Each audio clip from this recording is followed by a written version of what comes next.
What's good, everybody? I'm Keandre, this is Hoop and Elect, and welcome back to the channel. Now, the draft is right around the corner, and I thought we'd sneak a mock draft in there to get y'all ready for it. There's lots of different possibilities and options and ways that this one could turn out, so it should be pretty fun.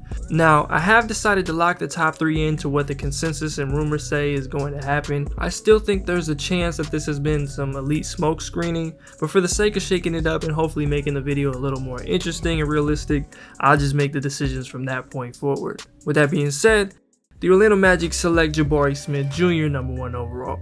Now, making the case for this pick, he would immediately space the floor in a big way for guys like Jalen Suggs, Franz Wagner, and Wendell Carter Jr. and bring them an element that they really haven't had at that caliber. He'd be a boost to their defense as well, at least on the perimeter, being able to switch and bring a level of energy out there that the other candidates can't. And if you're picking him #1, you believe in the handle improving, his work ethic, and most of all, him continuing to be an absolutely elite shooter. Now, #2, the Oklahoma City Thunder take Chet Holmgren. I think Chet would be great in OKC. Offensively, he complements Shai and Giddey really well as a lob threat play finisher, and potentially as a guy who can make a play for his teammates.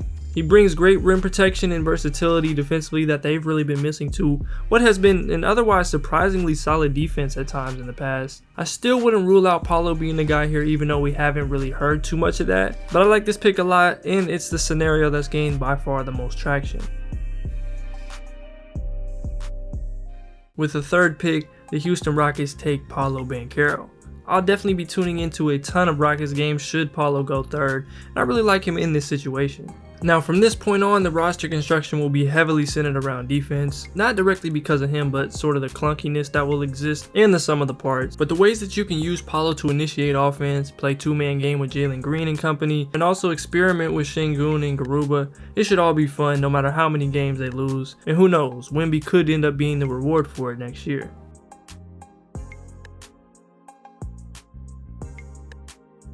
Now, at #4, the draft gets pretty interesting, and this is where I put in my opinions. Should the Kings stay here, I'm taking Jaden Ivey. I think Ivey is the best talent on the board by a good enough margin to say, hey, these are the cards that have been dealt. We know it's been Halliburton and Mitchell in these last couple of drafts, but you also have Sabonis now, and you should get more potentially great players around him. And there's a lot of stuff that you could do there with Fox and Ivey and dribble handoffs and also just letting them be the fastest backcourt ever. I say you take Ivey and figure the rest out later. Now, with the 5th pick, I'm going with Keegan Murray for the Detroit Pistons. If they don't trade up for Ivey or he doesn't fall to them at 5, there isn't a prospect I really love for them. It's super close for me in that 5 to 10 range, but I went with the 6'8 forward who was super productive, and I have next to no doubts about actually contributing. I think your #1 option is to try to get Ivey and then take Keegan Murray or possibly an AJ Griffin or a Ben Mathurin, which in those cases you might trade back if you can find a suitor. At 6, the Indiana Pacers pick Duke's AJ Griffin. Again, I'm a little higher on AJ than the general consensus or mock, so if I'm Indiana, I definitely do gauge some trade interest to pick up another asset and still get the guy I want, but I think he's deserving of this spot.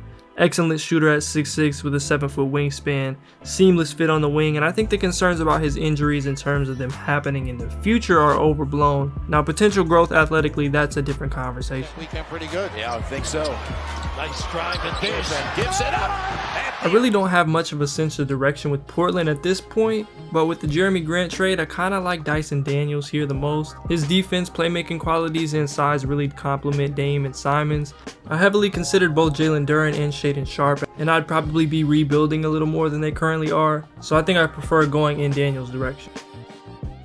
At #8, the Pelicans select Shaedon Sharpe. I think they're in a great position to take a somewhat gamble on the immense talent of Shaedon. His long-term upside next to Zion and Ingram is sky high, and they have the luxury of being patient with him as this team should already be a big-time threat next season. It's really tough to turn down the 6'4 high-level athlete with a knack for scoring the ball like he has. At #9, the Spurs take Jalen Duren. And this is one of the spots I really like for him. Pirtle's deal is up next year, and I think Duren could be their center for the future and a key piece of their franchise going forward. What he brings to the table defensively in multiple ways, and offensively as a lob threat and the playmaking upside, I think he reaches some of his highest end outcomes with San Antonio.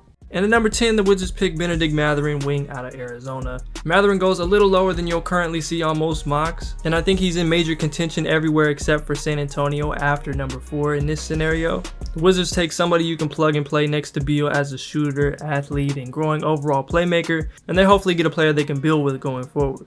At 11, the Knicks take Johnny Davis. He's the best player available for me and probably the most Tibbs-esque guy in the draft. He should make an impact defensively first and foremost and has a lot to like in terms of scoring potential and some playmaking. I would love an Ivy trade up if they can get that done, but I see Johnny Davis as a solid pick for the Knicks. And at 12, the Oklahoma City Thunder pick Jeremy Sochan. Sochan is on the very short list of best defenders in this draft, and potentially forming a long-term front court with Chet Holmgren is scary. Being able to play off of the SGAs, Giddies, and Trey Mans as creators and making more short roll decisions and running dribble handoffs could be really interesting as he finds his place on offense. At 13, the Charlotte Hornets take Ousmane Dieng. Dieng has one of the higher upsides of anyone in this general range. At 6'10", the way he's able to move, make an impact defensively, and the flashes of offensive brilliance are tough to pass up. He's still raw, but I love his long-term potential here next to a guy like LaMelo. And with the last pick in the lottery, the Cleveland Cavaliers take Tari Eason. I know Tari has had all kinds of swirling rumors about his stock and everything else at this point, but a 6'8" wing who is a big time presence defensively, loves to get out and run, and can knock down an open shot makes sense next to your Garland, Mobley, and Allen core, and he could eventually be the wing stopper that they're looking for, and he gives you some leeway with potentially keeping the LeVerts or Sextons on the roster.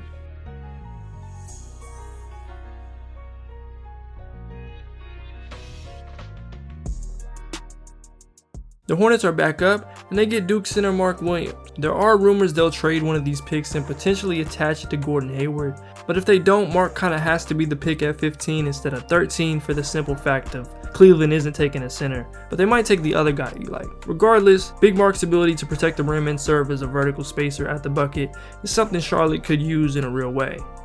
At 16, the Atlanta Hawks pick Santa Clara's Jalen Williams, another team that can go in so many directions at 16. The Hawks get the 6'6" guy with a 7'2" wingspan that can dribble, pass, shoot, and serve as a secondary ball handler next to Trae Young. Houston selects another Seattle-adjacent hooper in Marjon Beauchamp at 17. GM Raphael Stone said in his media availability that at some point, the pieces on the team have to fit and complement each other, and I think that's where Marjon comes in perfectly to complement the likes of Jalen Green, Paolo, KPJ, and be that star role player on the wing. The Chicago Bulls take EJ Liddell at 18. Now this has become a pretty popular pick at this point, and honestly it has a lot to do with the amount of available guards on a team that's already really set there. Liddell should make an instant impact at the 4, blocking shots, showing off his versatility, and they could use it as it was one of their weaker areas last year. The Timberwolves select Jaden Hardy at 19. Now this would require moving on from Malik Beasley, which I don't think T-Wolves fan would have too much of a problem with, but at 6'4", with the upside he has first as a shooter and overall scorer, some of the playmaking, I like it as they continue to figure out who they're building around and how to get to that next level. With the 20th pick, the San Antonio Spurs select Dalen Terry, wing/guard out of Arizona. And he's been one of my bigger late risers. And if San Antonio is keeping all of these picks, though I don't think they will, this is a direction I'd like to see them go.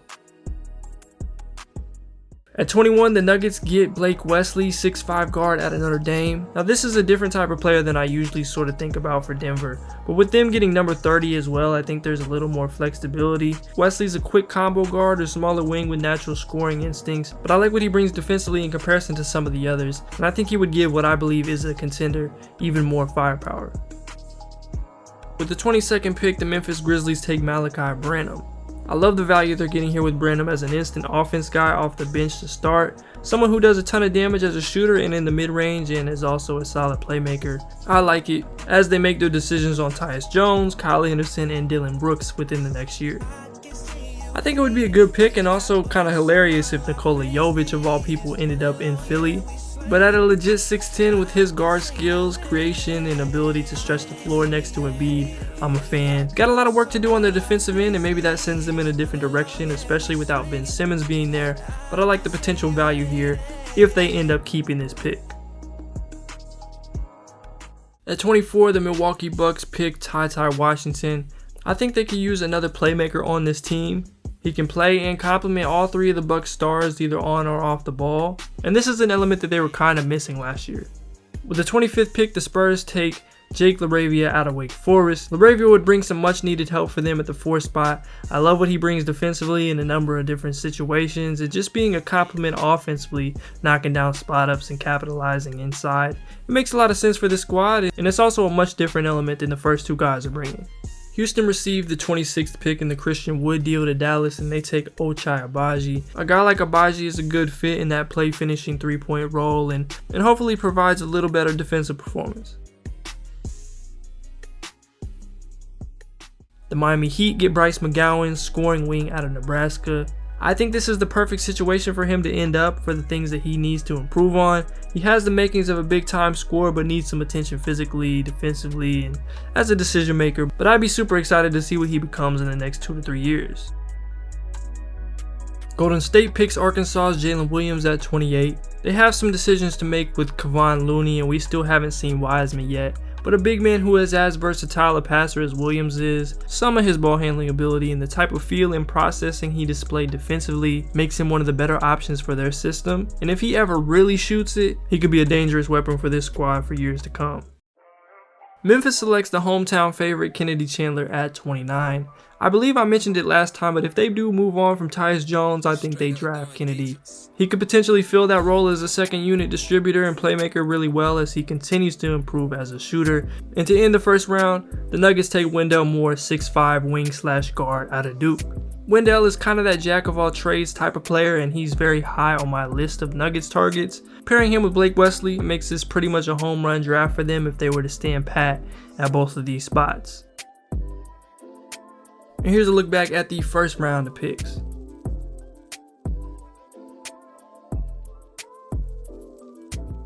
With the first pick in the second round, Indiana takes Kendall Brown, 6'8" wing out of Baylor. You can never really have too many wings, and especially not those who impact the game in the way that KB does. I like him as another high field, unselfish guy currently building around Tyrese Halliburton, and it's pretty good value in the second. Orlando goes with Max Christie at 32. 6'6" wing with a 6'9" wingspan and good upside in that classic 3-and-D type of mold. I think he makes sense here for Orlando. You have the guards, you have what you believe to be another real building block in Jabari Smith, and take a good complementary longer term pick in Christie. Toronto gets Ryan Rollins at 33. And while he isn't a 6'9" wing that's become what feels like the preference over there, Rollins is one of my favorites to land here because of his abilities as a scorer and ability to make plays in the pick and roll. I like Rollins to do some of what Jalen Harris was doing and was going to do.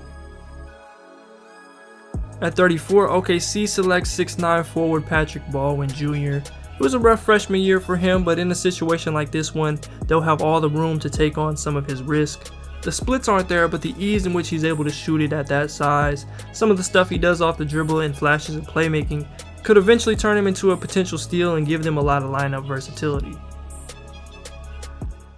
Orlando is back up and they go wing again with Gabriel Procida. I wouldn't be surprised if a first round team is enamored enough with Procida's creation and athletic ability, but he lands in the early second. Orlando has traded a second round pick every year since 2018, so the likelihood of them keeping both of these is low, but I like the players in both spots. Detroit takes Kansas wing Christian Brown at 36, bolstering their defense in that spot, bringing some much needed energy off the bench. At 38, and with the 37th pick, the Sacramento Kings grab Caleb Houston. It's unclear how much longer he'll be there, but I feel like Harrison Barnes would be a really great vet for Houston. He still has a good amount of upside in that 3-and-D mold at 6'8", and I think he'd really benefit from playing with Sabonis, who is basically the fully plus evolved version of Hunter Dickinson. At 38, the Spurs get another shot at a 4-man with Justin Lewis, and I like Lewis's potential as a shooter and just a scorer in general. I highly doubt they keep all these picks, and what they do at 9 is going to influence the rest, but Lewis would certainly be an option in my mind. At 39, the Cavaliers take Trevor Keels. I could see Keels going anywhere from like the late 20s to this area, but I really like him in Cleveland. He brings needed point of attack defensive help and an offensive skill set ready-made to complement one of the best guards in the league in Darius Garland. The Timberwolves pick up Christian Koloko at 40. This is one of my favorite primary targets for Minnesota. Getting a center in the mix that has the size, coverage, versatility, and abilities as a rim protector is key, especially to mix things up for Cat and allow him to play some 4.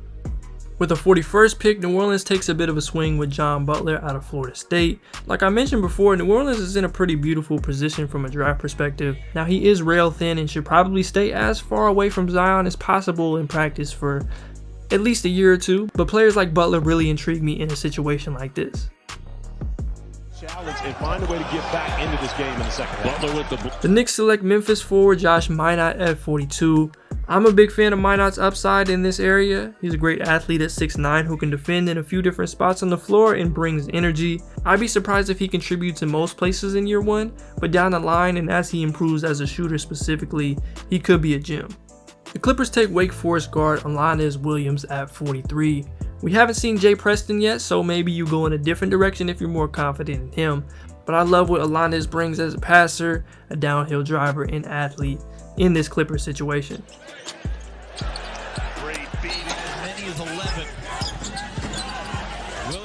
At 44, the Hawks get Andrew Nembhard. He'll get interest throughout the 30s because of his traditional point guard skills and size to fit with all kinds of lineups, but he lands here with Atlanta. If you're late in rotation, that happens. Charlotte gets some help in the backup point guard department with Jan Montero, another guy with a pretty solid range of landing spots, but I like the potential as an all-around playmaker, using his speed to draw the defense and his pick and roll presence to get a lot of shots in a Tony Parker-esque kind of way. Portland selects French center Ismael Kamagate. I like Kamagate. I think he's one of the best centers in the class, and this is great value here as a potential backup for them and someone that brings a different element to the game than Jusuf Nurkic. Memphis takes Walker Kessler with the 47th pick. Kessler has a chance to go first round just based on room and interest, but there are quite a few wings and forwards I just think are easier fits in a lot of places. But Memphis takes a chance on his shot blocking talent with hope that they have the personnel to help some of his deficiencies. Darion Sebron goes to Minnesota at 48. I'm a huge fan of his ability to get to the basket. The lack of shooting and age combo might drop him down to this area and further, but he's a special driver for sure, and I can see him carving out a role in a place like Minnesota. For the visitors from Boston College, Sebron! Oh my! Sacramento takes Dominic Barlow of Overtime Elite at 49. Getting Ivy, Houston, and Barlow is a pretty nice draft haul. Now Barlow is raw, but he's got a lot of upside as a big at about 6'10". He's mobile, has the potential to shoot it, and I like the Kings getting a guy like him to develop over the next couple years. Minnesota's back up once again, and they take a swing on Peyton Watson. Not much thought is really necessary for this one. 6'8", good defensive tools, shown more as a player offensively in high school. With this wealth of picks, you might as well just take the chance at this point. Now Travion Williams ends up in his dream landing spot of Golden State at 51. They did take Jalen Williams, who's a bit more well-rounded as a player. Both are good passers, but this late in a mock draft, it's more about the potential fit in the system of those that are available than making a whole starting 5 agree with the number of them. New Orleans takes David Roddy with the 52nd pick. He's another guy that's not built like John Butler at all. And outside of some defensive concerns, I like him, and he showed off a great skill set as a scorer, playmaker, and as a shooter this year at Colorado State. Keon Ellis is the pick for the Celtics at 53. He's a solid wing option who should have a ton of suitors, and there's a real good chance he outperforms this slot as a 3-and-D guy. The Wizards get a good chance at a shot-creating shooting guard bet in Hugo Besson at 54. Golden State goes defensive-oriented forward or wing in Jabari Walker. Cleveland brings in Michael Foster to possibly give a different look in the front court. Portland gets J.D. Davison all the way at 57. And Indiana lands Vince Williams Jr. with the last pick in the draft. Here's a look back at the full board of picks. Again, we went with the top 3 that has sort of been deemed as the most likely and kind of went from there. But that was the strategy. I appreciate y'all for watching this mock draft. If you enjoyed, be sure to leave a like. Subscribe if you are new around here, and comment down below some of your favorite players for your squad. I'm Keandre, this is Hoop and Elect, and I'm out.